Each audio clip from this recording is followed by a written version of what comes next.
In the soft glow of twilight, the quaint village of Willowbrook seemed to buzz softly under the warm embrace of the setting sun. The local cafe, a cozy establishment named Caffeine and Dreams, served as the cornerstone for the small community's social life, and it was here that Julia had chosen to unwind after a long week of demands at the boutique design firm where she worked.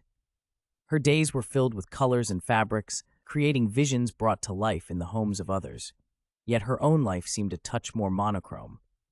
As she sipped her caramel macchiato, her gaze often drifted outside, catching the nuances of sunset painting the world in hues of scarlet and gold. That evening, her attention was caught by a newcomer, a man with an air of nonchalance, yet his eyes held depths that suggested he was anything but casual. He set his motorcycle helmet on the counter and ordered a dark roast, his voice low and charming. When he turned and caught her looking, Julia blushed and hurriedly returned her attention to her laptop. However, it seemed fate had other plans for her. Moments later, the man took the seat across her small table.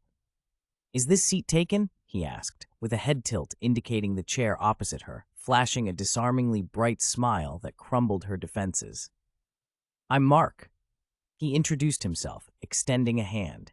His grip was firm, sending an unexpected surge of warmth up her arm.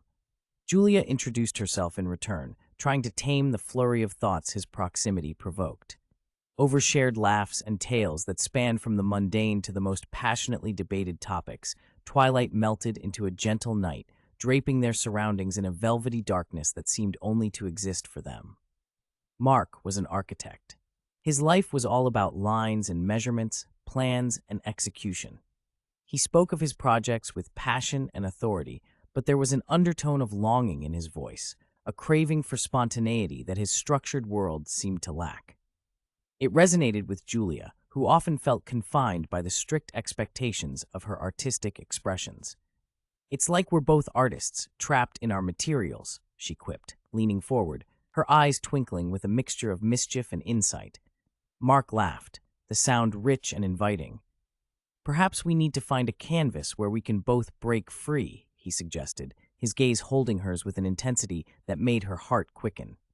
As the cafe began to empty, Mark offered her a ride on his motorcycle. "To wherever our whims take us," he had said, with an adventurous tilt of his head. With a shared sense of recklessness, they stepped into the warm night, the bike's engine purring like a cat in the silence. Julia wrapped her arms around him, the closeness sparking a cascade of sensations she hadn't anticipated.